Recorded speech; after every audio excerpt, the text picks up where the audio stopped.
Bonjour à tous. À travers cette vidéo, nous allons découvrir une nouvelle catégorie de suites, les suites géométriques. À la différence des suites arithmétiques, dont on obtenait chaque terme en ajoutant toujours le même réel au précédent, chaque terme d'une suite géométrique s'obtient en multipliant un même nombre réel q au précédent. Ces suites sont de la forme un plus 1 égale un fois q, où q est appelé raison de la suite un. Par exemple, la suite un définie par u0 égale moins 4 et un plus 1 égale un fois 3 est une suite géométrique de premier terme u0 égale moins 4 et de raison q égale à 3. Lorsque l'on calcule ces premiers termes, répertoriés dans ce tableau, on multiplie toujours moins 4 au terme précédent pour obtenir le nouveau terme recherché. Regardons maintenant la proposition suivante. Une suite un est dite géométrique de raison q si et seulement si pour tout entier naturel n, un est égal à u0 fois q puissance n. Cette écriture est la formule explicite de la suite un et elle donne le terme général de cette suite. Cette formule est à retenir et elle nous permettra d'identifier de manière rapide si une suite, sous sa forme explicite, est géométrique ou pas, ainsi que de calculer de manière très efficace les termes de rang élevé d'une suite. Entraînons-nous à manipuler ces deux expressions à l'aide de l'exemple suivant. Soit Vn une suite géométrique de premier terme V0 égale à 3 et de raison 1,5. Commençons par exprimer V de n plus 1 en fonction de Vn.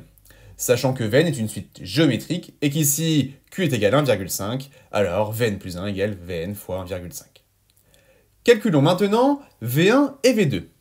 En utilisant la formule récurrente ci-dessus, on obtient que V1 est égal à V0 fois 1,5, qui est égal à 3 fois 1,5 et qui nous donne 4,5. V2, lui, est égal à V1 fois 1,5, qui est égal à 4,5 fois 1,5 et qui nous donne 6,75. Déterminons maintenant la formule explicite de la suite Vn afin de pouvoir en déduire son dixième terme. Nous pourrions utiliser la formule récurrente pour trouver son dixième terme, mais cela imposerait de calculer en amont les 9 précédents termes, alors qu'avec la formule explicite, un seul calcul suffit.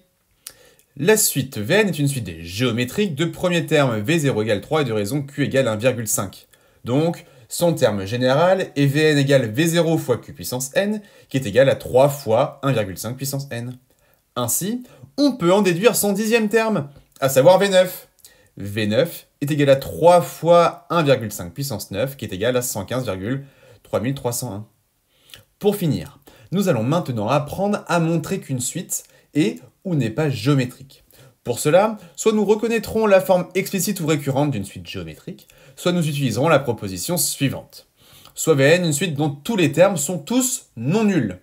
Si, pour tout entier naturel n, Vn plus 1 sur Vn est constant, alors Vn est une suite géométrique de raison égale à cette constante. Regardons l'exemple suivant et indiquons si les suites définies pour tout entier naturel n suivantes sont des suites géométriques ou non. Si oui, nous préciserons sa raison. Première suite, un égale moins 12 fois 50 puissance n. Ici, u0 égale moins 12 fois 50 puissance 0, qui est égal à moins 12 fois 1, qui donne moins 12. Et on remarque que pour tout entier naturel n, un est égal à moins 12 fois 50 puissance n, et de la forme un est égal à u0 fois q puissance n, avec q égale 50. C'est donc une suite géométrique de premier terme u0 égale à moins 12, et de raison q égale 50. Observons maintenant notre seconde suite, un égale 20 fois 0,5 puissance n moins 4. Là, nous ne reconnaissons pas, a priori, une suite géométrique. Afin de montrer que ce n'en est pas une, calculons 3 termes consécutifs de cette suite qui doivent tous être non nuls. Ici, u0 égale 20 fois 0,5 puissance 0 moins 4, qui nous donne 20 moins 4, qui est égal à 16. Et de manière analogue, on trouve que u1 est égal à 6 et que u2 est égal à 1. Ensuite, on calcule les quotients suivants. u1 sur u0 qui est égal à 6 sur 16 qui est égal à 3 sur 8. Et u2 sur u1 qui est égal à 1 sixième. Donc, u1 sur u0 est différent de u2 sur u1, donc ce n'est pas une suite géométrique. Voilà, nous venons de faire une grande percée dans l'univers des suites géométriques. C'est maintenant à vous de jouer et de vous entraîner lors de notre prochain cours. D'ailleurs, rendez-vous sur le site CTMath pour récupérer les derniers documents. Et sur la chaîne YouTube très rapidement pour la prochaine vidéo qui parlera de la somme des termes d'une suite géométrique.